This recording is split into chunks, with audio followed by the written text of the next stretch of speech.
Oscar award के लिए नामजद होने वाली पाकिस्तानी फिल्म जॉयलैंड कोई पहली फिल्म नहीं जिसकी पाकिस्तानी सिनेमाओं में नुमाइश पर पाबंदी आयद की गई है।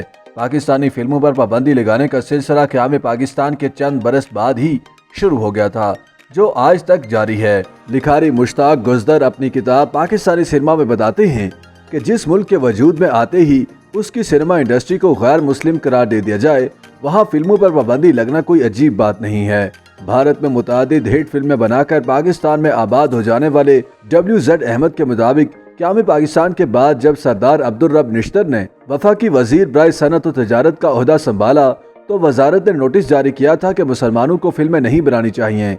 उनका कहना था कि इस नोटिस में लिखा था कि चूँकि फिल्में बनाना और देखना गैर इस्लामी और गैर शरई फेल है, इसलिए ये काम काफिरों के जिम्मे ही रहना चाहिए। उनकी फिल्म रूही 1954 में रिलीज हुई, जिस पर उस वजह से पाबंदी आयद कर दी गई कि इसमें एक मनकूहा अमीर जादी को खावन के होते हुए किसी नौजवान से ताल्लुकात कायम करते हुए दिखाया गया था। 1959 में मुसन्निफ और हदायतकार सैफुद्दीन सैफ की करतार सिंह क़याम पाकिस्तान के बाद बनने वाली पहली फिल्म थी, जिसमें 1947 के हालात की अक्कासी की गई थी। इस फिल्म में मरकजी किरदार अदाकार अलाउद्दीन ने अदा किया था, जिस पर पहले हुकूमती सतह पर तनकीद हुई, लेकिन फिर इसे पाबंदी का सामना करना पड़ा। मारूफ हदायतकार शोएब मंसूर की फिल्म वरना पर भी नवंबर 2017 में रिलीज से कबल हुकूमत पाकिस्तान ने पाबंदी आयद कर दी थी। बाद अज़ा इसे सोशल मीडिया पर मचने वाले शोर के बाद तब की वज़ीर इत्तलात और नशरियात मरियम औरंगज़ेब की मुदाखलत पर हटाया गया। 2 बरस बाद हदायतकार और अदाकार शमून अब्बासी की फिल्म दर्ज पर रिलीज से कबल ही पाबंदी लगाई गई, क्योंकि इसमें मरकजी किरदार को आदमखोर दिखाया गया था, जो जेल से सिर्फ इसलिए छूट जाता है क्योंकि कानून में इस जुर्म की कोई सजा ही नहीं थी। इंसान और गधा नामी फिल्म में वज़ीर आज़म ज़ुल्फ़िकार अली भुट्टो की तकरीर का मजाक उड़ाया गया था और मुल्क के हालात पर भी तबसरा करने की कोशिश की गई थी, जिसके बाद इस पर रिलीज होने के बाद पाबंदी लगा दी गई थी। अदाकार रंगीला की एक और फिल्म औरत राज पर भी पाबंदी लगी थी, जो 1979 में रिलीज हुई। यह फिल्म औरतों के हकूक पर बनने वाली पाकिस्तान की पहली फिल्म थी, जिसमें वहीद मुराद और रंगीला दोनों ने खवातीन का किरदार निभाया था।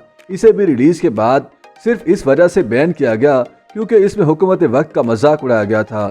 उसी साल रिलीज होने वाली पंजाबी फिल्म मौला जट को इस वजह से पाबंदी का सामना करना पड़ा क्योंकि ये अफवाह फैल गई कि फिल्म में मौला जट का किरदार दरअसल ज़ुल्फ़िकार अली भुट्टो का है और नूरी नत का किरदार जनरल ज़ियाउल हक का।